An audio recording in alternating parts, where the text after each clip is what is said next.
Bismillahirrahmanirrahim. Assalamualaikum warahmatullahi wabarakatuh. Selamat sore teman-teman semua. Kami dari kelompok 1 Farmasi 6A. Di sini kami akan menjelaskan tentang farmakoterapi penyakit Alzheimer.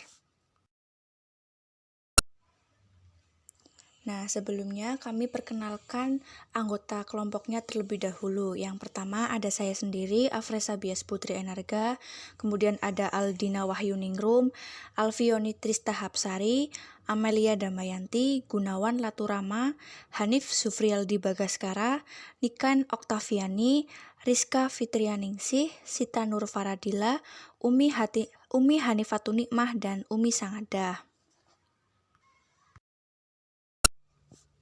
Baik teman-teman, langsung masuk ke materi ya. Yang pertama ada definisi dari penyakit Alzheimer.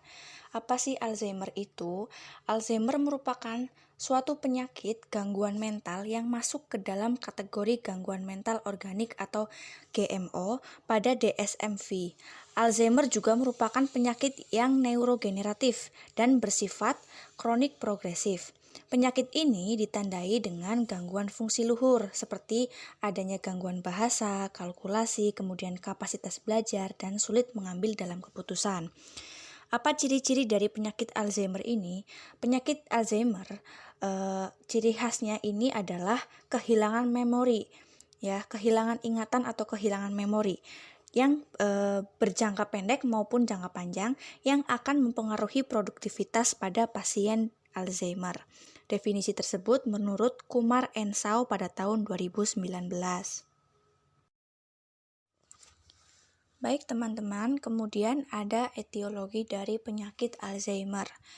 Menurut Alzheimer's Association of America pada tahun 2015, ada 4 faktor besar yang menginduksi penyakit Alzheimer. Yang pertama yaitu ada faktor usia, di mana faktor usia ini adalah faktor terbesar timbulnya penyakit Alzheimer, karena kebanyakan orang penyakit Alzheimer didiagnosis pada usia 65 tahun ataupun lebih dari 65 tahun, walaupun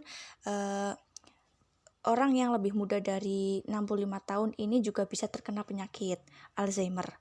Kemudian yang kedua ada riwayat keluarga, di mana keluarga yang memiliki riwayat penyakit Alzheimer akan lebih cenderung mudah terkena penyakit Alzheimer. Ini disebabkan karena adanya faktor keturunan atau genetika atau hereditas, dan bersamaan dengan faktor lingkungan serta gaya hidup. Kemudian yang ketiga ada faktor pendidikan ataupun pekerjaan. Di sini, beberapa ilmuwan percaya bahwa faktor lain dapat berkontribusi untuk peningkatan risiko demensia. Faktor pendidikan yang rendah ini akan mencerminkan status sosial ekonomi yang rendah, dan faktor pekerjaan yang kurang melatih rangsangan otak. Karena status sosial ekonomi yang rendah, maka akan meningkatkan kemungkinan sosial seseorang mengalami gizi buruk dan dapat mengurangi kemampuan seseorang untuk membayar biaya perawatan kesehatan. Kemudian ada faktor yang keempat atau yang terakhir yaitu traumatic brain injury, di mana traumatic brain injury ini merupakan trauma cedera otak sedang sampai berat yang dapat meningkatkan resiko adanya perkembangan penyakit Alzheimer. Karena traumatik cedera otak ini adalah gangguan fungsi otak yang normal yang disebabkan oleh pukulan atau benturan atau terkena benda tajam atau kecelakaan lalu lintas yang tersentak ke kepala atau penetrasi tengkorak oleh benda asing ya, dan dapat didefinisikan sebagai cedera kepala yang mengakibatkan hilangnya kesadaran. Trauma cedera otak atau TBI ini dikaitkan dengan 2 kali resiko yang mengembangkan penyakit Alzheimer dan demensia dibandingkan dengan penderita yang tidak mengalami trauma cedera otak atau TBI ini. Selanjutnya yaitu ada patofisiologi. Alzheimer merupakan proses yang kompleks dan melalui berbagai mekanisme seluler maupun molekular. Karakteristik neuropatologis Alzheimer adalah adanya deposit ekstraseluler peptida alfa beta dalam bentuk plak difusi dan neuritik, serta adanya NFT akibat hiperfosforilasi protein tau yang teragregasi. Lesi neuropatologis ini akan tampak di area otak tertentu seperti hipokampus dan korteks yang berperan dalam proses belajar, memori, bahasa, dan kemampuan kognitif lainnya. Area ini akan tampak mengecil pada pasien Alzheimer akibat terjadinya degenerasi sinaps dan kematian neuron. Peningkatan alfa beta di otak terjadi akibat produksi yang berlebihan, gangguan pemrosesan maupun kegagalan mekanisme pembersihan peptida yang akan mencetuskan serangkaian proses molekuler dan neurodegenerasi. Oligomer alfa beta menyebabkan disfungsi sinaps sehingga terjadi gejala awal gangguan memori pada Alzheimer. Oligomer alfa beta akan membentuk protofibril dan fibril. Selanjutnya membentuk plak difusi yang kemudian berkembang menjadi plak neuritik atau plak senilis. Plak ini memiliki anti-amiloid padat berupa kumpulan sel glia yang terdiri dari mikroglia dan astrosit teraktivasi. Alzheimer dibedakan menjadi dua berdasarkan penyebabnya, yaitu familial dan sporadik. Sebagian besar, yaitu 90-95% kasus Alzheimer merupakan kasus sporadik dengan etiologi yang multifaktorial dan umur sebagai salah satu faktor utama. Insiden kasus Alzheimer familia sekitar 5-19% yang berhubungan dengan mutasi pada 3 gen berbeda, yaitu presenilin 1 atau PS1 pada kromosom 14, presenilin 2 atau PS2 pada kromosom 1, dan amiloid prekursor protein beta atau APP beta pada kromosom 21. Mutasi pada gen tersebut menyebabkan metabolisme abnormal APP dan peningkatan N produksi peptida alfa beta. Mutasi alel epsilon 4 pada gen yang mengkode apolipoprotein E4 atau ApoE4 pada kromosom 19 juga dikaitkan dengan peningkatan risiko berkembangnya demensia Alzheimer. Hipotesis kaskade amiloid merupakan hipotesis utama penyebab demensia Alzheimer yang menyatakan bahwa metabolisme abnormal APP dan akumulasi peptid alfa beta toksik paling berperan pada patologi Alzheimer.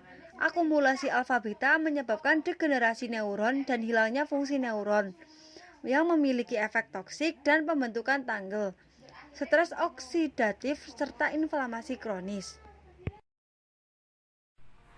Untuk gambaran klinis, gambaran yang paling awal berupa hilangnya ingatan mengenai peristiwa yang baru berlangsung.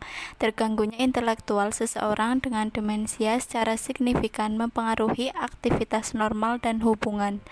Mereka juga kehilangan kemampuan untuk mengontrol emosi dan memecahkan sebuah masalah, sehingga bukan tidak mungkin mereka mengalami perubahan kepribadian dan tingkah laku.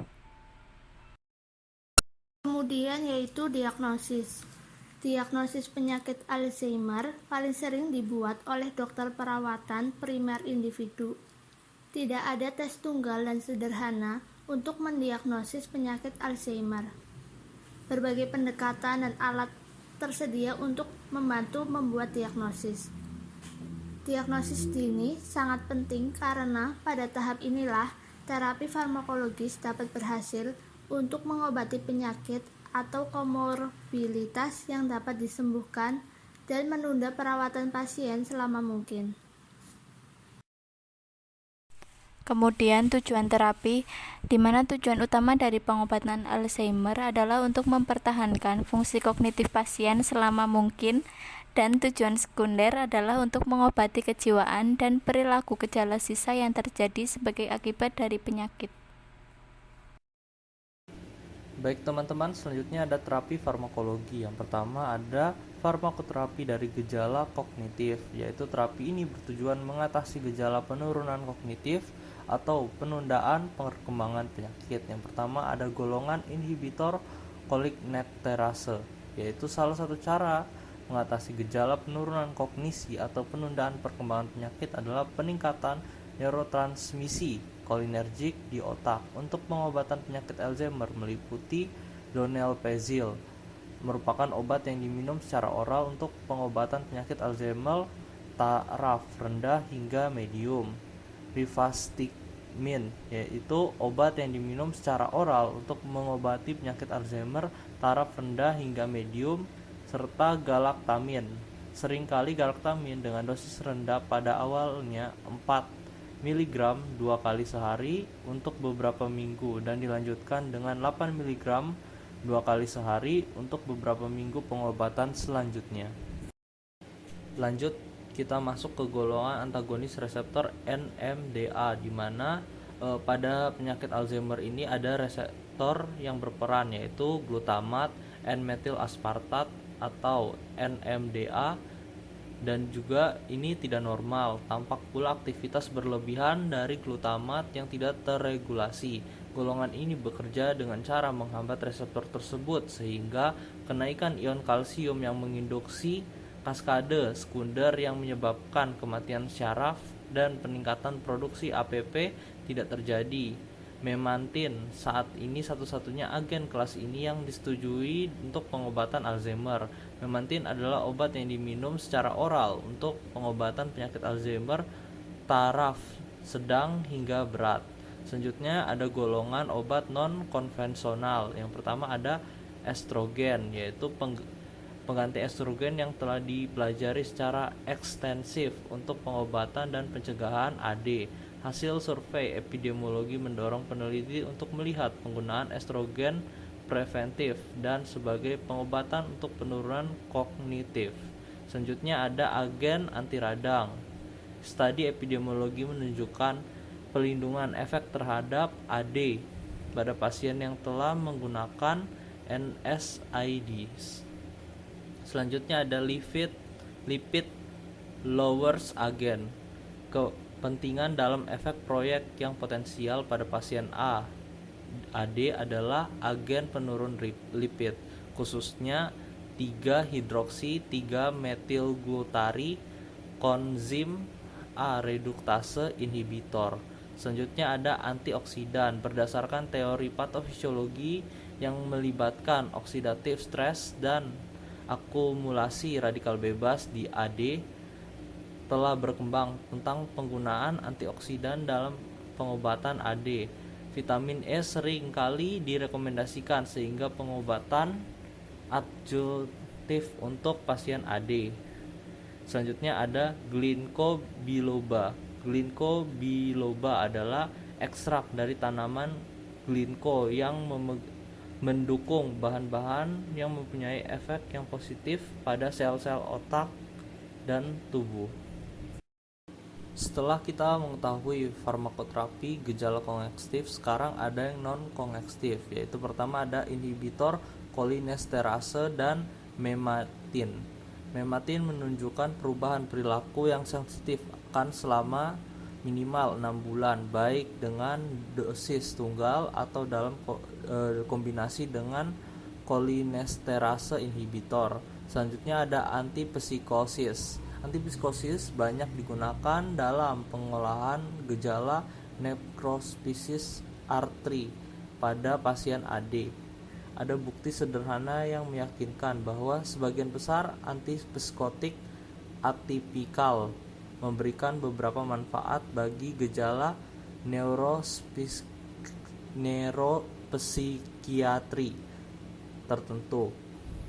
Namun data ini telah cukup untuk mendapatkan persetujuan Food and Drug Administration sebagai indikasi untuk pengolahan gejala perilaku pada pasien AD. Selanjutnya ada antidepresan.